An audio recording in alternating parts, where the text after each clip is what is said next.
Hey everyone, this is Steve Weintraub with Collider, and I am super happy to be saying hello to everyone out there for Collider's panel on Constantine, the 15th anniversary. As you can see in the windows around on our Zoom call, we have Keanu Reeves, Francis Lawrence, Akiva Goldsman. Gentlemen, thank you so much for joining us in this call today, or this panel, if you will. Happy to be here. Thank you. I'm going to start immediately with when was the last time the three of you have done something like this together for Constantine or been in the same room together? Probably not since the film was released. Yeah, probably the premiere. Yeah, I think it might have been the premiere, the junket or something like that. It was the last time the three of us were together. Constantine was one of these projects that was in development at Warner Brothers in the late 90s. I want to start with Akiva. How did you first get involved in Constantine? How did this land in your doorstep? I had a deal at Warner Brothers at the time. I was trying to convince people to let me be a producer. The script laying around, which was really compelling. And Lorenzo de Bonaventura and Bob Brassel and I put it together with Nick Cage and Tarsem directing. And we started prepping the movie. And then we stopped prepping the movie, and the movie went to sleep for a while.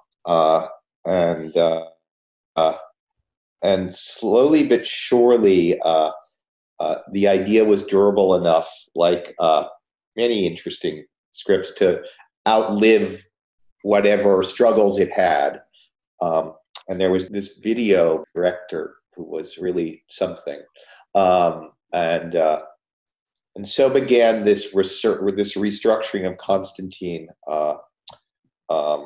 with the three of us playing various parts in order to try to get it up and alive again. And I watched it last night for the first time in a long time, and it's really cool.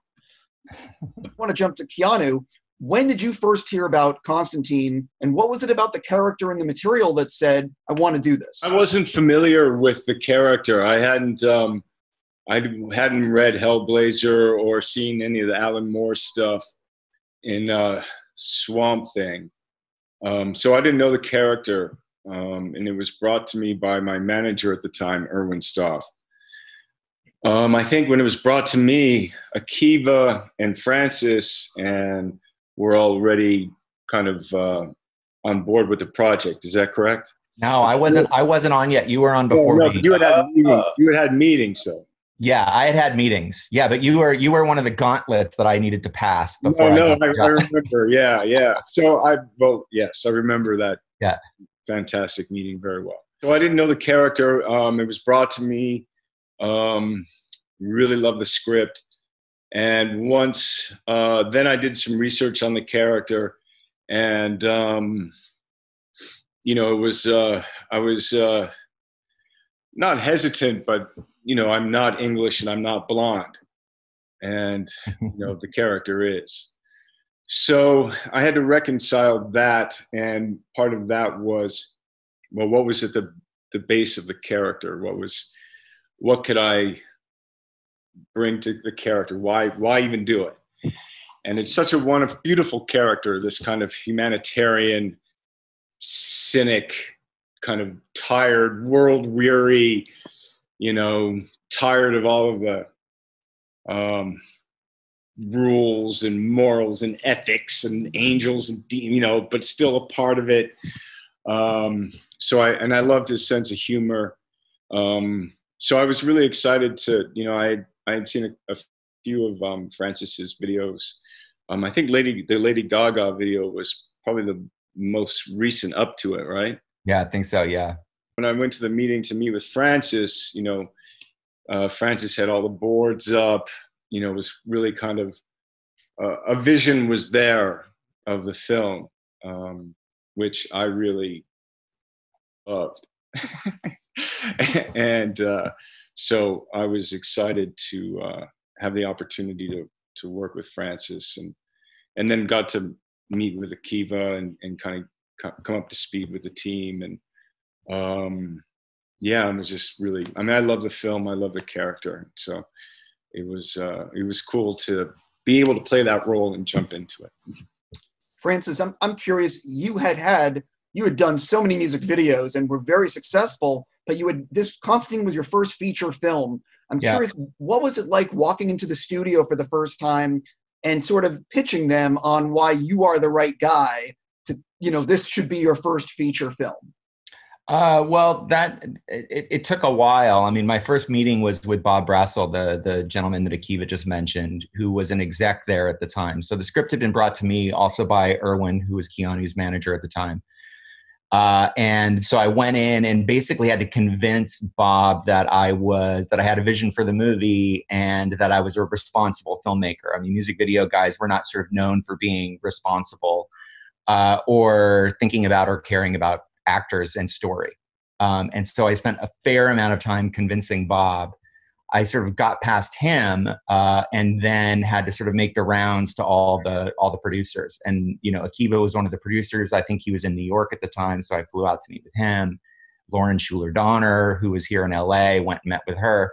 And Keanu, if I remember right, was still finishing shooting the Matrix sequels.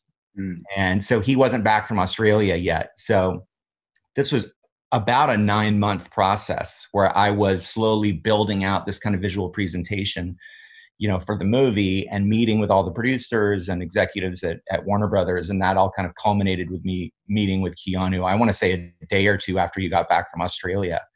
And we had this, epic 4 or 5 hour meeting just talking about the story and the character and, the look and other casting ideas and all of that. I'm very curious, how nervous were you, Francis, after all this time and energy you'd spent getting ready for that meeting with Keanu? Because ultimately, that meeting doesn't go well, you're not doing the movie. No, I was very nervous. There was a ton of work into the presentation itself. I had already started having story meetings with Akiva, so there were already some of my ideas that were integrated into the script. So that would have been a giant bummer. And look, I was a first-time feature director and a music video guy. So there were definitely things to overcome. This was not, there was real convincing that needed to be done with every single person I met along the way. This was being made in 2004, I believe, came out in 2005. At the time, the comic book movie genre was not what it is today. And I think right before that, you had Bryan Singer's X-Men, you had Sam Raimi's Spider-Man that were sort of setting the tone of the genre, this new version of the genre, if you will. How much did those films, do you remember, sort of dictating what you wanted to do with this? Or were you looking at other films that had come before and said, we want to do this, we don't want to do that? I definitely wasn't looking at comic book movies as references. I mean, in all honesty, I was looking at noir films. I would look at something like Blade Runner over any other kind of comic book movies, or The Third Man or Maltese Falcon, and things like that, because there was just a huge noir tone and influence in the story and the characters, and I wanted it to influence the aesthetic of the film itself. So I watched a lot of films like that as opposed to other comic book movies. I am also curious, you were making this film around the same time that Nolan was making Batman Begins at the same studio. Were they trying to make sure both films were different? Did it really matter what he was doing? Did that come up at all? In all honesty, I think Warner Brothers didn't care that much about the movie at the time when we were making it. It all changed when they saw the first cut, which was an amazing thing to see. There was sort of a transition of power, right, as I got the job to make the movie. So the people sort of at the top and the executive level inherited the project and kind of went along with it. But I don't think they had much faith in it until they saw the cut. So I really wasn't getting noted by the studio at all. And we were doing something that was weird. As Francis said, it was noir, it was stylish, it was horror, and it was comic book. But, comic book is, you can have comic book horror, and you can have comic book science fiction, and you can have comic book romance. And so we were doing a thing that was atypical, at least thus far. Once it started to roll out, I mean, it's sort of from the first frame of the movie, you suddenly go, oh, I'm in sure hands. Like somebody is going to move me through a story. What movie am I watching? And that's sort of once Francis gets you, all right, and he carries you to Keanu, and then there's Keanu's. I mean, that hallway and that kid, the possessed girl who's not a kid but looks like a kid. You just suddenly are in for a ride, and not one you necessarily expected. So I think that's when the studio kind of went, perhaps we should pay attention now. Yeah, I remember we actually cut together. It was about a 25-minute sort of sizzle reel for the movie. It was before the movie was actually cut and had a screening. That's probably the most nervous I was on the entire movie. And we were showing all the executives and the new president at Warner Brothers. And that's when everything changed. Suddenly we were on the radar. Suddenly they were excited about us. And it sounds weird because it was not a cheap movie to make, but it's true. We were sort of off their radar until that screen of that footage. And weirdly enough, my first time at Comic-Con, we screened that exact same 25-minute sizzle reel. It was the first time in Hall H, and we put it up there, and you're backstage and you hear the whole thing. And we went out and did this panel for Constantine, which was very cool. But it was that same exact sizzle reel that we showed the studio. And 15 years later, you're at Comic-Con at home. Exactly. Downtown Los Angeles plays such a role in this movie, and it adds so much. It's a character. One of the great things that Keanu did very early on was we had set the story in Los Angeles, and it's still not often that you actually get to shoot in Los Angeles. But I think Keanu, if I'm right, you actually put it in your deal that we had to do it in LA. You were not going to go to Toronto or Vancouver or Atlanta or one of these places to cheat it for LA. We were really in LA. So that was great. So that battle was done, long before we got the green light, which was fantastic. I love LA and I love filmic LA. And so I love being on the streets. I like the way the weather changes. I like the early dawn, the deep night. Color of the lights, people who are on the street. It's got a good vibe. And I think, maybe as soon, I want to bring it up as soon as possible, but it's Philippe Rousselot's the cinematographer. Yeah, he did a fantastic job. And Naomi Shohan, the production designer as well.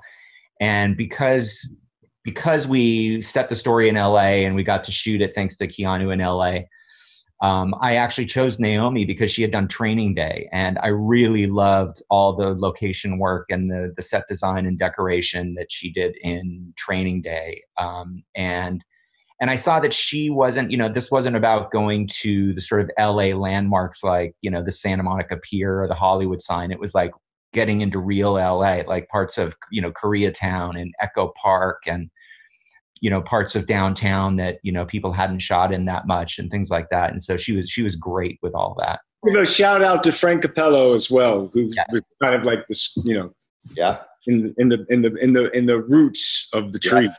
Yeah. Absolutely. And Kevin Broadbent. Yeah. No, there was good team spirit on this movie. I have to say it was my first. And so I got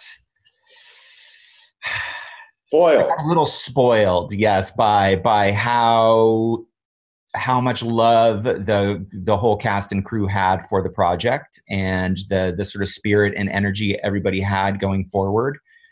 And it's not like that on everything. And you don't need sort of too many, spoiled apples to kind of ruin the mood. And this team did not have that at all. It was great team spirit the whole way through. Something that Keanu, I've seen you work on set a few times, and I've heard so many stories about how awesome you are and how gracious you are to the crew. How have you managed to keep yourself so grounded, or have you ever come close to not being as grounded and awesome as you are now and sort of caught yourself? That's kind of you to say, Steve, but I don't know. I love what I do, and I like going to work. And I like being creative, and we're all in it together. So, just go play, have some fun. Sure. I just want to, for people that are watching, I did a set visit on Neon Demon. I don't think you were working that day, Keanu, and you came in to talk to us, rode a motorcycle to set, hung out, and then took off. Trust me when I say, out of all the movies I've done set visits on, this is not the norm at all. Well, I mean, whatever, man. I just, just whatever. I can't speak about, anyway. But, yeah, I mean, we had a really wonderful, well, I'm sure you have got questions about it, but the cast, and I think to what Francis was saying, everyone really loved the material and loved working with Francis. And anyway. Sure. I'm going to continue with my shout out to the operator, Mark Labange. Yeah, good one. Nice callback. Yeah, Mark Labange. She did a great job on that. Right? Yeah. It's something that, and it was actually one of those experiences on a film you kind of get a relationship with not only the production design, the cinematography, the mise en scène, the character and stuff, but the world that you're moving in. And then the relationship between the operator and the first AC, especially when you're doing a picture or a role like Constantine, you really work hand in hand in the ballet of, the vision of the director and trying to make the shapes and hit the marks and let people know ahead of time where you're going. And Mark Labange is amazing. And our first Josh McLaughlin, who's awesome. Yeah. Pam was the first AC, and Daryl on the dolly grip. Yeesh. Those Atlanta boys. Killers. A great LA crew, man. Best in the world. Anyway. Probably at the heart of why Keanu put LA in his deal, which is if you're going to shoot LA for LA and you're actually there, the city starts to help inform every piece of the production. Did you ever discuss having another character from Vertigo, from DC, in the movie, or was it always just going to be Constantine? Wait, you got Midnight? You got Chaz? What are you talking about? Well, right now, when you have these, absolutely true, but what you have nowadays with the genre is you're always trying to connect to this bigger universe, if you will. And while you touch on that with the characters you just mentioned, you're not in the overarching, DC storyline or this huge, you don't have Superman flying in, if you will. And I'm just curious if there was ever any talk about bringing in other DC characters. Not while I was on. While I was on, the focus was on Constantine and Constantine's world. So all the characters that surround him, but yeah, not sort of weaving in any of the other kind of classic DC heroes. Cool. The movie ended up being released as a rated R, but it was, to me, like a PG-13 movie that was just over the line. When did you find out it was going to be rated R, and did you ever battle the MPAA to try to get PG-13? Originally, when we all started on this, we thought it was going to be a rated R film. Warner's then dictated that it had to be PG-13 because of what it cost. And we actually kind of followed. We got the sort of list of guidelines of what you can do and you can't do in a PG-13 movie. And we followed those rules to a T. I mean, the amount of times you can say the kinds of nudity, the blood, the violence, all of those things. And we screened it for the MPAA. And I mean, I remember hearing that they got about 5 minutes in and put their notepads down and said that we got a hard R for tone. And so this is not something that's on the list, but basically there's this sort of, I think it was an overwhelming sense of dread was what I heard that they had from the opening scene onward. And they didn't think there was anything that we could do about it. Basically what we had was a PG-13 movie that got an R rating. And so, which just killed me because it's like, if we were going to get an R rating, I would have made an R-rated movie. We could have really gone for it in terms of intensity and, violence and language and all those kinds of things. But we got a bit screwed on that front. And we did try to fight, but we obviously didn't win that battle. It's do you think if it was released today, it would still get an R for tone? Or do you think that the goalpost has moved? there's a kind of weird subset of religious horror, and that seems to get an R much more quickly. What you learn is that despite the fact that there are guidelines, it's a purely subjective interpretation, and that subjectivity has sort of like it ebbs and flows based on the group that is designating the rating. But we have a lot of demons. Demons seem for some reason to trigger an R rating. There you have it.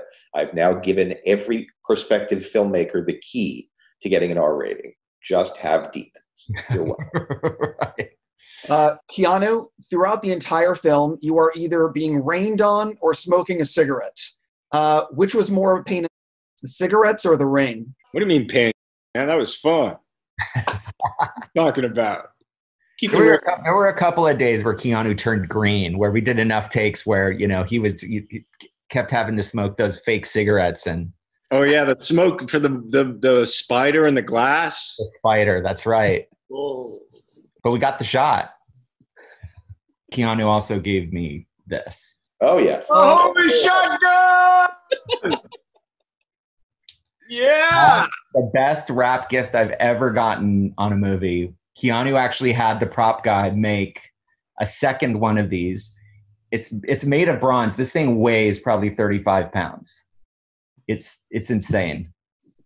So yeah, awesome. You have the other one? No. I think it's probably just in a Raiders of the Ark like warehouse at Warner Brothers or something. The other one. I really so enjoyed working with Francis and Akiva, but also, just having Francis's vision, having Akiva's story sense and humor and experience, really, and then the crew that was assembled, and then the cast, and playing that role, I get to have these great moments with all of the characters in the film, so throwing down with Peter Stormare as I'm bleeding out and he's leaning into me and he's like lighting my cigarette, and like that confrontation with all white with the black, or throwing down with Tilda Swinton and she's choking me. Hello, John, with her foot on my throat, working with Shia LaBeouf and like, just, his dying scene, or even, working with Jaimin Hansu, and just, I love that moment when he starts to pray and Constantine is just like, ugh, but then the scene with Jaimin and I, when he's, doing the water and I'm taking my shoes off, Max Baker going, there was just so many, what was the cat's name in the opening of the film? Pruitt Taylor Vince, yeah. Yeah, the cast, and there's so many, the dialogue is so juicy and the scenes are so, that hard-boiled thing, that mystery, you're walking in, you don't know. And then, for me in the opening of the film, we kind of shot and we were there and just like leaning back on a bed, holding up a mirror and like being flat to the ground, like, there was just so many times getting to work with such extraordinary artists, and we were all just having fun. The dialogue and the costumes were great, and the production design was great, and the crew, no one was like, everyone came in, rolled up their sleeves. It was collaborative. Everyone contributed, working with Rachel Weisz was, it was the second time I'd had a chance to work with her. So we had a shorthand, working nights, working days, Philippe Rousselot walking on a set. So for me, it's those moments of just, working with Peter, working with, like, as I said, with Tilda and everybody. There's just, I look on those moments, and then walking into those buildings and having them and shooting on film. Francis, this was your first film. Did you feel like any additional pressure to deliver something like cool and stylized and sort of, demonstrate your look as a director? Because when I was rewatching it, something that I sort of forgot about were how many cool shots are in this film, and the way you use slow motion and the way the rain comes down and the angles. Like, you made a lot of really great choices, and I'm curious how much pressure did you put on yourself to make something that would stand out like that? I mean, you know, in all honesty, the pressure I felt was to focus on the story, get the story right, and to work with the actors. I feel like I wanted to focus on story and acting, and let the sort of 10, 12 years of doing music videos sort of be second nature, and have the style part, you know, come secondary to story and character. It's a visual art, and I like the visual side of things, and I think in images. And so I enjoy the world building aspect of movie making. And so I definitely leaned into that, but I felt the pressure to focus on the other things, because I think everybody expected for me to be able to make things look good. And I think people were worried that I wouldn't focus on story and character. This film had an after the credits scene, and this was released back in 2005. The way you guys did it was well before the MCU with Iron Man in 2008. I'm curious, how did you end up with the after the credits scene, and was there any pressure to not include it? You know, like, because it wasn't the norm like it is now with so many movies with after the credit scenes. The after the credit scene was Akiva's idea, which I thought was very cool. And one of the reasons, and that was not part of our initial shoot, it wasn't part of our sort of initial photography. After we had that screening of that sizzle reel and we got the studio really excited, Akiva and I kind of went back to them and said, hey guys, now that you're excited, you know, there's a couple of other things we want to do. I'd really love to reshoot this club sequence, and we'd really love to do this thing at the end, after the credits. Akiva has this idea. And they said, great, go ahead. And they gave us, you know, a decent amount of money to go get additional footage. But yeah, that was Akiva's idea. There's not a lot of explanation about anything. So it was a way of closing that story, opening up other stories should we ever have gotten to do them. You know, just again, in a sort of way that made sense to us, was relatively oblique compared to how things are typically laid out, but it was fun. One of my favorite lines in the movie is there's the scene right before Keanu goes into hell, and he's in Rachel's apartment, and he has her fill up this pot with water and sort of, you know, and sees the cat, right? And he sort of puts the cat in his lap and he's sort of looking at it.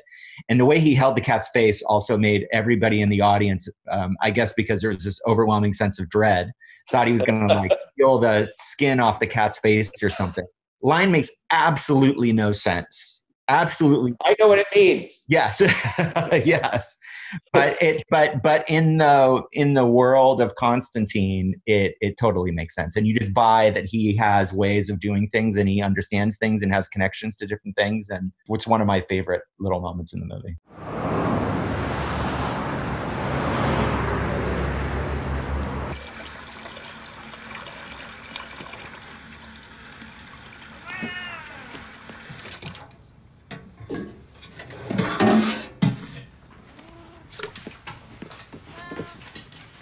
Was it supposed to be hot or cold? In front of the chair. Can't believe I'm doing this. These all of Isabel's things? Yeah. How about the cat? Duck? Yeah, why? Duck. Oh, you think that's strange? Cats are good. Half in, half out anyway.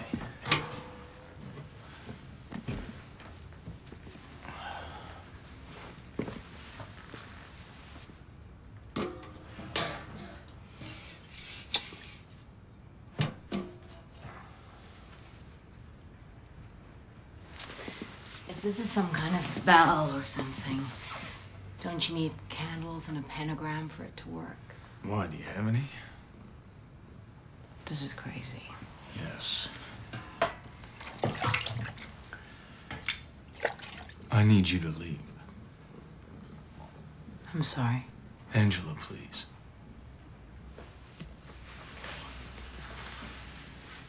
The apartment.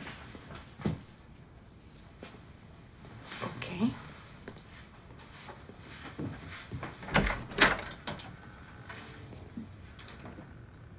Be careful with that cat.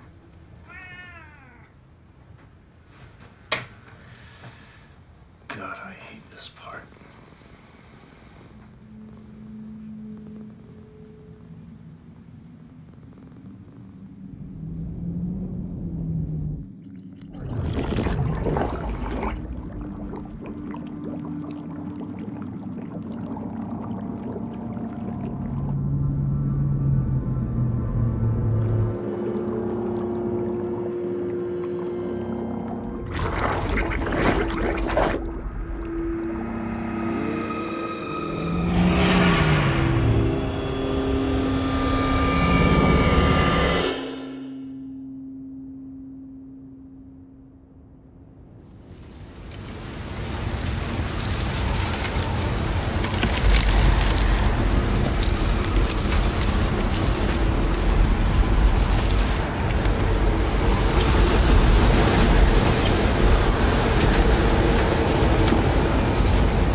When I first read the script, hell was sort of an inky black void. I felt like I'd seen it before, and so I wanted to kind of come up with a different idea. And I also wanted to play with the idea of time when going to either heaven or hell. And so I actually pitched to Kiva this idea that, you know, when you go to hell, right, because this would be sort of a sense of eternity, that if you were to sort of come back, it's almost like no time has gone by at all, but you could have been there for, you know, minutes or days or years, let's say, in hell, and only a millisecond has gone by in the real world, which is why we did all the slow motion. So the idea that she's just leaving the room, he's going into hell just as she's starting to shut the door. And we shot with photosonics, and I think we shot about 360 frames a second or something like that for, you know, the little wind on Rachel's hair and the door shutting and, you know, all of that. And then for the idea of hell, so it wasn't just a void, and to try and come up with a new concept, I liked the idea of giving either heaven or hell a geography, right? And coming up with this idea that wherever you are at any given moment, there is a hell version of where you are, and there's a heaven version of where you are, right? And so if John Constantine is sitting in this apartment and he's going to go into hell, he's going to go into the hell version of Los Angeles, right? So we set her apartment next to the, you know, 101 freeway. So he's going to sort of climb out and climb up onto this freeway that can get him to this hospital where all these kind of husks of cars are and things like that. So it just gave it all a sense of geography and some relief, and grounded it a little bit instead of it just being this kind of blank void. I want to say one more. I want to jump in and say one thing about that, because it's Francis's idea, and it's such an amazing idea. Hell has geography in Constantine. There's hell LA, there's hell Des Moines, there's hell Brooklyn, there's hell your mother-in-law's house, and they all exist. There's a whole planet of hell, a whole world, an earth that is hell, and that's extraordinary because suddenly hell got to be new. You know, it got to be entirely unexpected. And Francis is right. In the original script, it was just like, it was the same hell everybody had been to, but black and white, I think. It's something to think about. It's disturbing and lovely. The VFX supervisor and I looked at a lot of nuclear bomb test footage, right? So this kind of colorized stuff. And so what we really liked is that moment when the sort of first kind of wave of heat hits a structure and you sort of get this super high wind, heat, incineration all happening at the same time, and decided that that's kind of what hell should be like, right? And so when you go down there, you've got that kind of incinerator, forest fire, nuclear, you know, sort of color space. You've got that wind, you've got the sort of heat distortion and turbulence in the air, just to make it really, really a nasty place to be.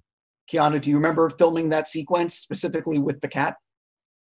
Oh, in the room. Yeah. I mean, I remember being in hell, and I remember being in the apartment, and I remember the cat. I didn't know what I was going to do with the cat until I met the cat. Then the cat told me what to do. Yeah, exactly. That's what it was. It was just that little curl like that where you just sort of pulled it back. And the first test screenings, you could see the audience was like, oh no, what's he going to do? cat eye. Sometimes we didn't know what we were going to do, but we would just go do it. So, I mean, it was, yeah, getting the water. I mean, also, I think that scene plays to a lot of what you're talking about. If you include the hell sequence, I also love that the demons had their brains gone. So the seed of the soul had been scooped out like an urchin, like eating an urchin, you know? So that was interesting too, and fun. And the way that their joints move backwards. Anyway, yeah, and then kind of like running machines, trying to get that stuff, and then doing the wire jump. That was fun. But that sequence has, you know, half in, half out, has all of the hard boiled, has the humor, has the cinema, has the vision, has the writing, has the playfulness, has that dread.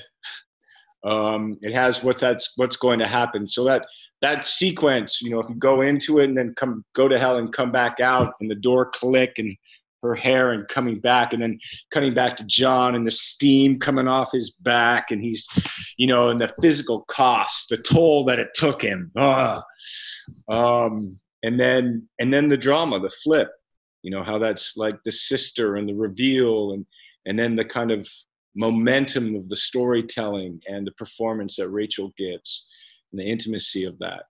You know, you're getting spectacle, intimacy, it feels real. And yeah. One of the things I think that the film does so well is it has a lot of really cool character moments, but then out of the blue, something actiony will happen, or it'll be edge of your seat, and then you're back to character moments. And it never does it like, with a lot of movies, you know, there's going to be a thing in the first act, second act, third act. And this movie, it's throughout the entire film. It's always keeping you guessing. That was part of the idea, was to always be a bit surprising. One of the things that I learned from Akiva that I've tried to carry through in everything that I've done was, I think, a mistake that some people make, especially with, let's say, scares or surprises and things like that, is that often you enter in a scene as a filmmaker, you enter in a scene specifically to surprise. And it doesn't work that well unless you feel like you're in another kind of a scene, right? You have to be in a scene where something's happening, where you're drawn in through a character moment or some sort of relationship, dynamic connection, something where you feel like you're there, not because a scare is coming, right? And then when the scare sort of comes in, or something actiony comes in, it's surprising. Where often people just kind of, you move into that room so that scary thing can happen. And I think people and audiences kind of sniff that out instantly. Was there any talk at the time of doing a sequel, or did it ever not come up? Yes. Oh my God. Yes. Endlessly came up. Boy, we wanted to make a hard R sequel. Oh God, yeah. I mean, I think we'd probably make it tomorrow. I mean, yes, we tried a lot of different ways to find, it was always to the studios who made it, which were Village Roadshow and Warner Brothers. It was always a little bit of a feathered fish. Its oddness, the thing that you're talking about, which I do think is one of the most lovely things about the film, the way it is equally comfortable in a character scene between Keanu and Rachel as it is with demons flying, hurling themselves at a man who's going to light his fist on fire and expel them, is odd, right? It's not really action-packed. It just has a bunch of action. This movie isn't exactly a thing. It's kind of a few things, which is, I think, what's beautiful about it. But those seem to get harder and harder to make. And even then, I think much as we wanted to. And we've talked about it, and we've had ideas. And I would love that one of, like, he wakes up in a cell. He has to identify the prisoner. That Frank's idea, remember? And it was Jesus. And then he comes up because you think it's Beirut, he's in New York. I mean, you know, there were, we talked about it. We would definitely. I mean, but I will say that, you know, we definitely talked about sequels, I think, more than the studio, because, you know, the movie did fairly well, and this was also still a time when people sold DVDs, so I think it did decently at the time. But it wasn't a knockout success, and it also wasn't really sort of critically acclaimed by any means at the time. I mean, the kind of cool thing for me about this movie is just, in the 15 years since it released, every time I do a movie and I go out and travel the world and do junkets, I am signing Constantine DVDs more than any other movie that I've done. I mean, over the years, different countries, people really, really love this movie. And I think that it's like found a sort of a new life in a weird way. And I mean, I even see articles where people, even like Rotten Tomatoes posted an article about, apologizing to Constantine for, the Rotten Tomato count that it had. And I think people have sort of discovered it recently, weirdly. It's always kind of had its kind of cult fan base, which has been great, but I think people have sort of discovered it in a new way. So I think we always loved it more than the studio loved it. A lot of people don't realize Michelle Monaghan originally had a big part, well, not a huge part, but a role in this. And she had a physical relationship with Constantine. She was peppered in Midnight's Club. She had a bunch of scenes. Can you sort of talk about what her role was? And also, Francis, what is it like calling an actor who has delivered solid work and is in a bunch of the movie and saying, by the way, we had to cut you out completely? Yeah, well, it sucked calling her. I think, we had real story reasons for doing it. It was not her performance. She's a fantastic actress, and really liked the work that she did. And we just, Constantine was in a relationship, I would say, with Michelle's character in the movie. And we decided that Constantine was better alone.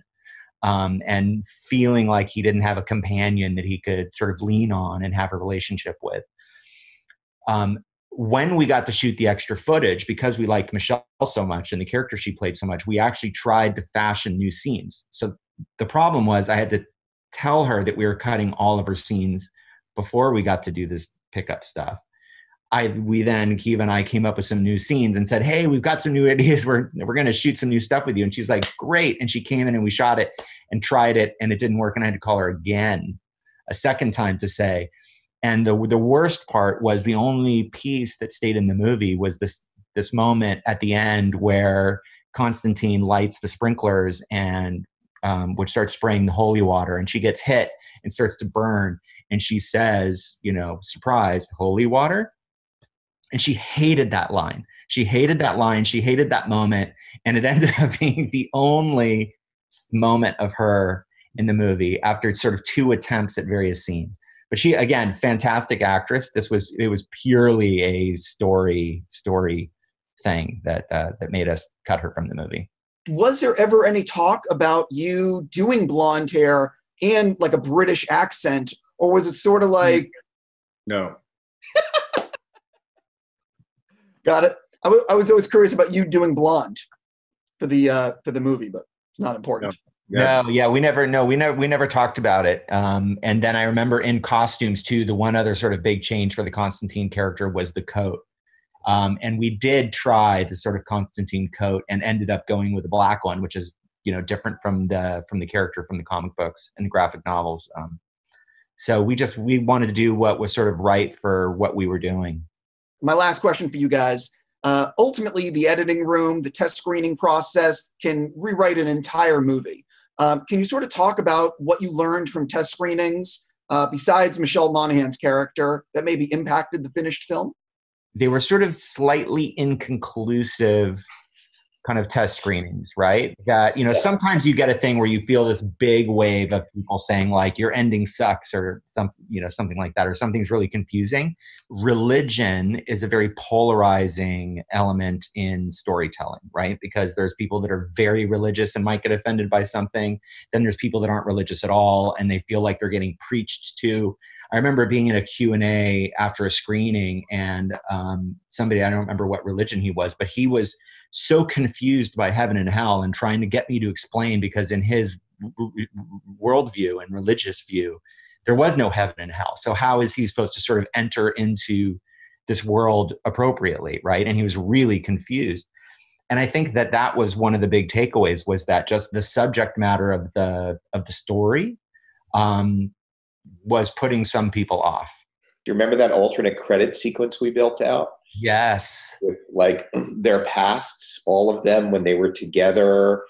I wonder whatever that never made any of the DVDs or anything, did it? I don't know. I could look for it. I think I still have those Polaroids. You remember that, Keanu, when I was like, I had that little Polaroid camera and we spent like 2 or 3 days of me shooting Polaroids of you guys like investigating crime scenes, you and Jaimin and zombies underneath the Santa Monica Pier, things like that. I'm sure there's some people who are watching who have actually never seen Constantine. Now is the perfect time to watch Constantine. You will have an awesome ride. I want to give a huge thank you to Keanu, Francis, and Akiva for joining us today for this panel on a look back at Constantine. And thank you so much to Comic-Con at Home for letting us put this together. And gentlemen, I want to say thank you so much. Thank you. Thank you, Steve. Thanks, Comic-Con at Home. So good to see you, Francis and Akiva.